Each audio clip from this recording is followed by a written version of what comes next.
አይዘው ይሆናል ስላችሁ ልማድ ስለሆነ አይደለም፣ ይሆናል ስላለኝ ነው።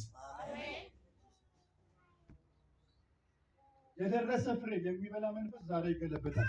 አሜን። ሰምታችሁ ያላለ አንድ መንፈስ እናያለን፣ ከዛ እንገለብጠዋለን። አሜን አሜን ነው። አሜን።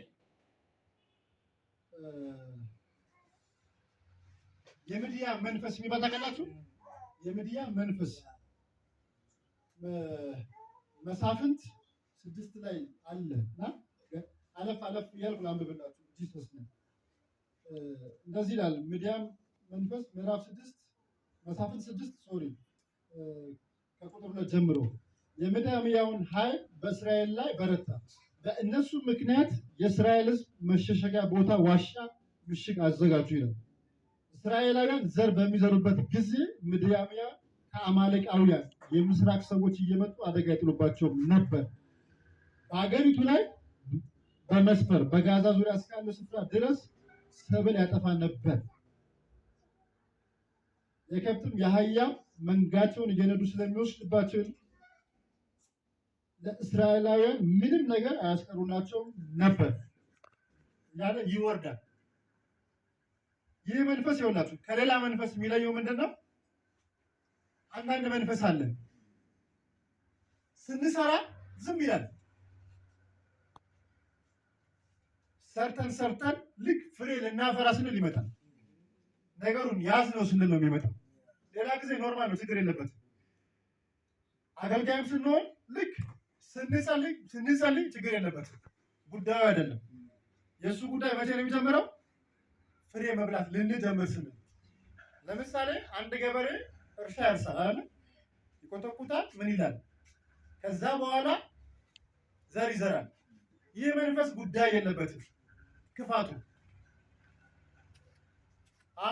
አንዳንድ መንፈስ ገና ስትጀምሩ ነው የሚዋጋችሁ። ይህ መንፈስ ግን ክፋቱ ከሌሎች በምን ይለየዋል መሰላችሁ? ዝም ይላችኋል።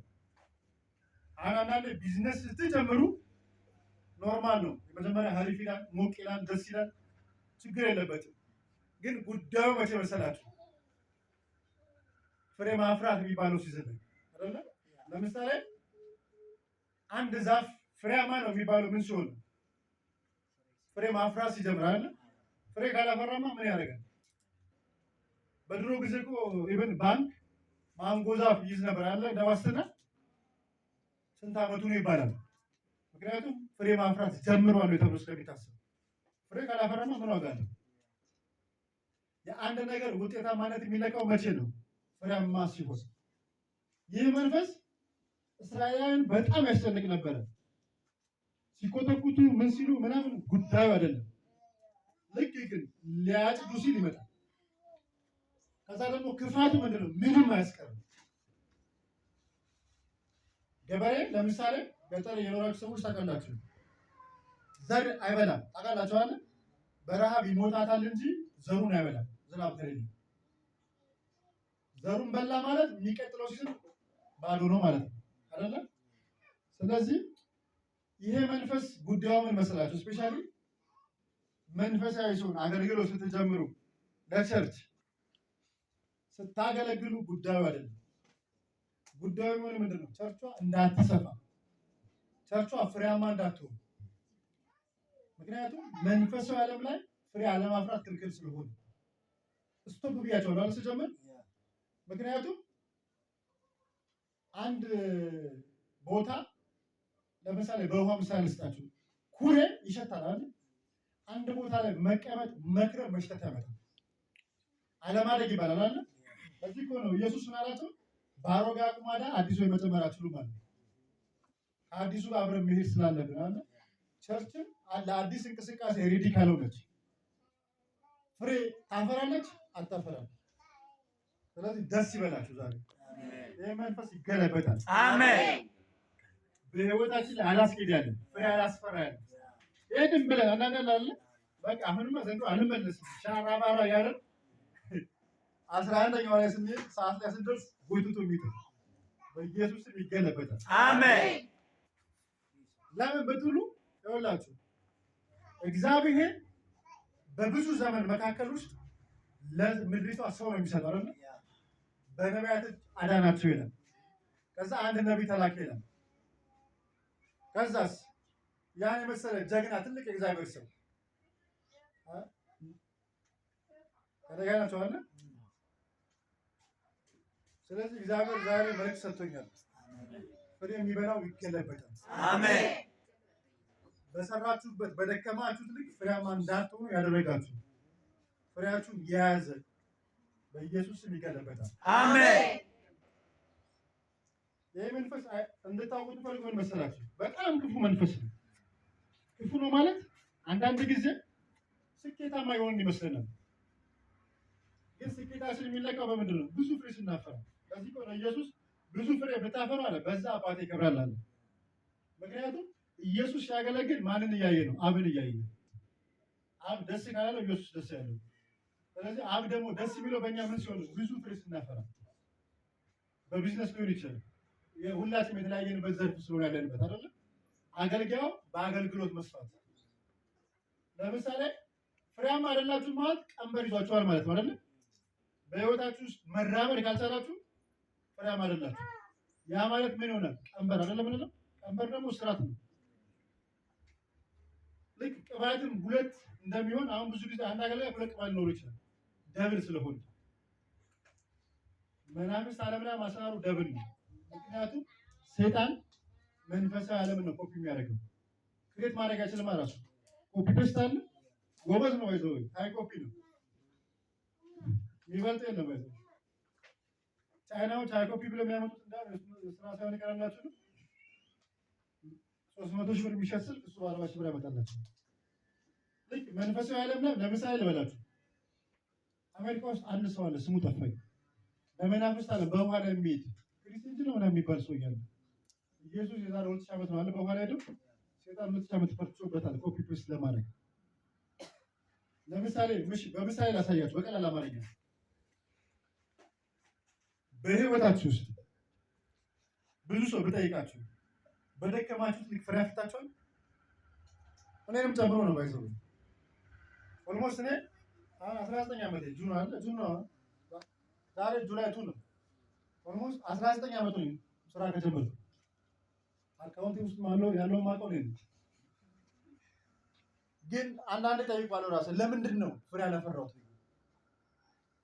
አሁን ግን ሲገባኝ ምንድነው ዛሬ ራሱ የተረዳሁት ሁሉ ጊዜ የሆነ ነገር ሌብል ወጣው በኢየሱስ ጫበት ውስጥ ያመጣኝ። ከዚህ በኋላ ግን አይሆንብንም። አሜን። በእኔም ይሁን በእናንተም ይሁን አይሆንም። አሜን። በዘራችሁ ላይ በኢየሱስ ስም አይሆንም። አሜን። ለምን የሆነ ነገር ከተገለጠ መምጣት ቀላል ስለሆነ። አሜን። ተባለ እግዚአብሔር የሆነ ነገር ከገለጠው ነገሩ ይደርሳል። አሜን። የሚሰራው እስከ መቼ ነው? እስኪደበቅ እስኪገለጥ። ከተገለጠ ማለት በቃ በቃ። ስለዚህ አጠገብ ያለው እንኳን ደስ አለ በል። እንኳን ደስ አለ። ከዚህ በኋላ ብዙ ፍሬ እናፈራለን።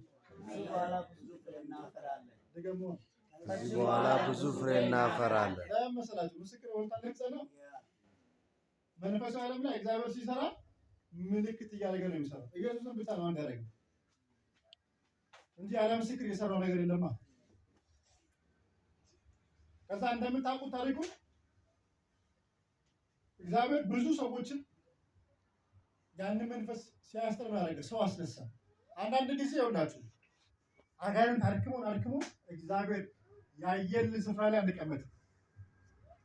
አጋኛችሁ ለምሳሌ እናንተ ውስጥ ለኔሽን የሚሆን ቅባት እያለ ወይም ደግሞ በእናንተ የተነሳ ዓለም የሚባርክ በረከት እያለ ተራሱ አድርጎ ያስቀምጣል የሚልስ እናንተ አይደለም። እናንተ አህዛብ ለመባረኩ የእግዚአብሔር ፍቃድ ነው። አለ እግዚአብሔር ፍቃድ ተላማን ቀምሰል አለ መጽሐፍ። አንድ ታሪክ ልንገራችሁ። ቢሾፕ ዴቪድ ወደቁ አሊቆ ዳንጎቴን ማያቃለች ውስጥ ዳንጎቴ ሲሚንቶ አወቃችሁት? እሱ ሰው ታሪኩን ልንገራችሁ። ቢሾፕ የሆነ ሀገር ሊሄዱ ሲሉ ፍላይት ሞልቷል፣ ግን ይግቡ ተባለ። ሲገቡ አሊቆ ዳንጎቴ ለስራ እየሄደ ነበር። ተነሳላችሁ። ሙስሊም እኮ ነው፣ ግን እዛ ናይጄሪያ የእግዚአብሔር ሰው ያከብራሉ። እዛ ሲነሳላችሁ በዘመን ሁሉ እግዚአብሔር የተረፈረፈ ገንዘብ ይስጣሉ፣ ያበልጽጋሉ። አሁን ናይጄሪያ ውስጥ ዓለም አፍሪካ ውስጥ ቁጥር አንድ ሀብታም ማን ነው? ዳንጎት አይደለ? በምን ምክንያት? በቃ በወንበር ስለለቀቀ።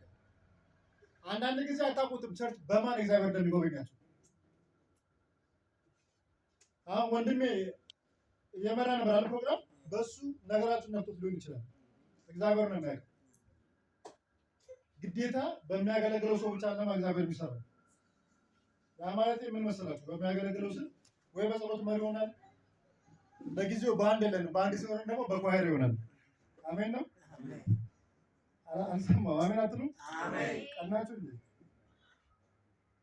አረማ ቸርች እንደዚህ እንደሆነ አይቀጥልም። በኢየሱስ ይቀጥላል አይቀጥልም? ያ ማለት ምን መሰለህ? መንፈስ ለምሳሌ ሲደብቃቸው አሁን ጌዲዮንን በወይን መጭመቂያ እንዴት እንደይወቅ አስባችሁታል? በወይን መጭመቂያ ስንዴ አይገናኝም እኮ። ስንዴ ሌላ ታይፕ ነው፣ ወይን ሌላ ታይፕ ነው። ያ ማለት ምን መሰላችሁ? እግዚአብሔር ያየላችሁ ነገር ትታችሁ ሌላ ህይወት እንድትኖሩ ያደርጋችኋል። የዚህ መንፈስ ክፋቱ ለምሳሌ እግዚአብሔር ባለሀብት ሆናለህ ብሎ ጠርቶ አንተን ምን ያደርጋል መስለው? ያንቺን 100 ብር ብርቅ እንደሆነ ያደርጋችኋል። ባይዘው ደስ ይላል። አንዳንድ ጊዜ በተሸከማችሁት ልክ ነው የምትፈተኑት። ከብታችኋል። ፈተና ሲበዛባችሁ ተስፋ አትቁረጡ። የምትሄዱት መንገድ ሩቅ ሲሆን ነው። ለምሳሌ ኤልያስን ተነስና ብላ ምን ትተኛለህ? የበላው እኮ ኦልሬዲ በቂ ነው። ግን ምን አለው? ረጅም ርቀት ስለምትሄዳለህ። አንዳንዴ የሆነ መከራ በህይወታችሁ ሲመጣ ሲያዘላችሁ ደስ ይበላችሁ። ለውጥ ያለው ነውጥ ሲሆን ነው አይደል? ነውጥ ከሌለ ለውጥ አለ ያለም እኮ ባይዘው። ይሄ መንፈሳው ሰይጣን ብዙ ጊዜ የሚሸውደው ምን መሰላችሁ? አሸነፍኩ ብሎ ሲመጣ ድሉ የኛ ነው። ሊያዘገይ ይችላል፣ ተስፋ ሊያስቆርጠን ይችላል። ግን ድሉ የማን ነው? የቅዱሳን አይደለም እንዴ? አሸነፈ ቀል ሰይጣን ኦልሬዲ ተሸነፈ እኮ። አዲስ ሰይጣን አለ እንዴ? አዲስ ሰይጣን ቢሆንማ ከኢየሱስ ዘመን ጀምሮ እስካሁን እኮ የሚፈተና ፈተና እንዳይ ነው አይደል? አዲስ ነገር አምጣል አላመጣም። ኑሮ በማወሳሰብ መመለስ ይፈልጋል። የተከተልነው ይወስድ ለገንዘብ መስሎት አይደለ? ምክንያቱም ኢየሱስን የተከተልነው ለሚራክል ብለን ነው እንዴ? ይባርካል ብለን ነው እንዴ? ኦፍኮርስ ይባርካል። ግን ለገንዘብ ብለን አልተከተልነውማ። ይፈውሳል ተብሎ ሰው ተከተለው እንዴ? አሁን ቢያልን ባያልን ኦልሬዲ ይደንቃል። እኔ እንደኛ ሰዎች ባይዘው በጣም ይገርሙኛል። ቢያልን ባያልን አንተ ላቆምክለት ምስል አንሰግድም አይደል? ምክንያቱም ችግር ስለመጣ አንመለስም። አሁን የሰይጣን ትልቁ ችግር ይሄ ነው፣ ስለማያስብ እንዳም አንዱ ራሴ መጣ ያኔ አለ ከሰማይ ሲፈጠፍ ጭንቅላቱ ፈልቷል አለ። ስለዚህ ማሰባችን ቢችል ኖሮ ሁላችንም ጋር እንዳይፈጥራ ይዘበታማ ሞዴሉ ይለያይ እንጂ እኮ ለምሳሌ መኪና ዓመተ ምህረትና ሞዴሉ ይለያያል አይደል? እሱም የሆነ ሞዴል ለወጣ እንጂ አንድ አይነት መሰረቱ። ይሄ መንፈስ ምንድን ነው የሚያደርገው?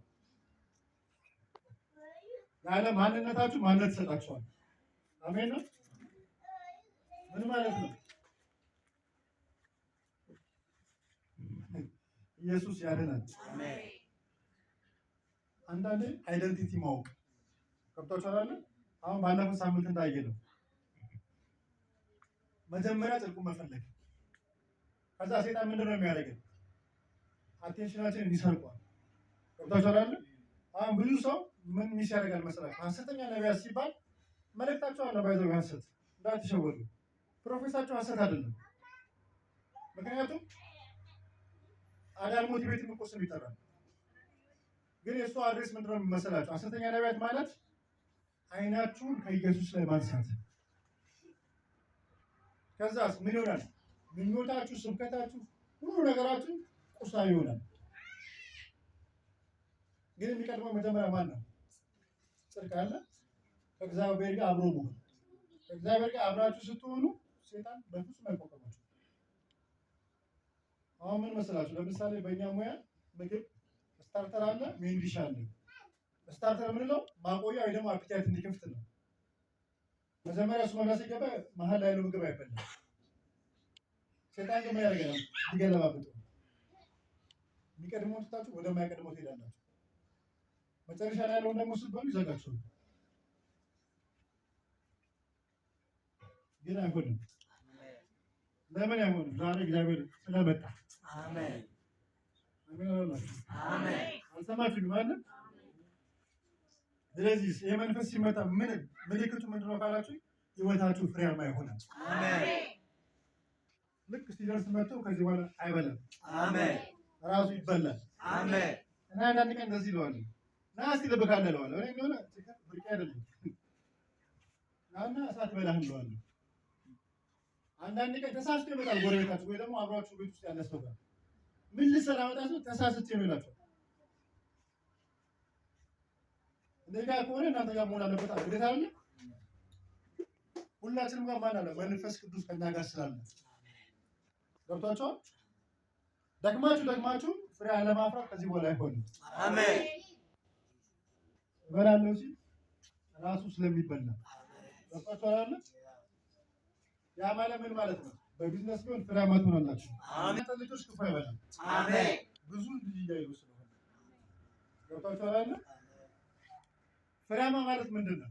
ልጆች ፍሬ ናቸው ማለት ለእናት አሁን ትልቁ ድሏ ለአባት ምንድን ነው? ልጆቹ ውጤታማ ሆነው አግብተው ወልደው ማየት። ሌላ ምን አለው? ከዛ ሴጣን ምን ይፈልጋል? ብዙ ጊዜ ካያችሁ ለአገልጋዮች ዋጋ ይከፍላል። ታውቃላችሁ አይደል? ለምን ይመስላችኋል? የብዙ አገልጋዮች ምን ቦታ ታያችኋላችሁ? አንዱ የመንፈስ መገለጫ ነው። ባይዘው አሁን እኛ መበተን ከፈለገ ሴጣን መጀመሪያ ማን ይመጣል? ፓስተር ነው ይመጣል። ከብቶታል። ከዛስ መንጋ በተነ ማለት ፍሬ በተነ ማለት ነው አይደል? ፍሬ ለምን በብዙ ስለሚተረጎም። ለምሳሌ አንድ ቀላል ደሞዝተኛ ለሆኑ ሰዎች ልጠይቃችሁ። አንዳንድ አጋጥሞች የደሞዝ ሰሞን የሆነ ቤተሰብ ወደ ቤታችሁ ይመጣል። አጋጥሞች አይደል? የሆነ ሰው ወይ ይታመማል። ታውቃለህ ባልጠፋ ጊዜ ምን ሊሆን መጣላለሁ አንዳንዴ ባይዘው የመንፈስ መገለጫ ነው። ምክንያቱም የእኛ እናንተን ገንዘብ ውስጥ ላይ በለው አታምኑ። በዚህ መጽሐፍ ስለሚለው አይዘው እኔ ብጠይቁኝ አሁን ጴንጤ መታመም የለበትም ብዬ አምናለሁ። ክርስቶስ ነው ካላችሁ በሉ መጽሐፍ ስለሚል ማለት ነው። አንዳንዴ መጽሐፍ ቅዱስ የሚለውን በግልጽ መረዳት ማለት በመገረፉ ስለ ተፈውሳችኋል የሚለው በቃ ተፈውሳችኋል ነው።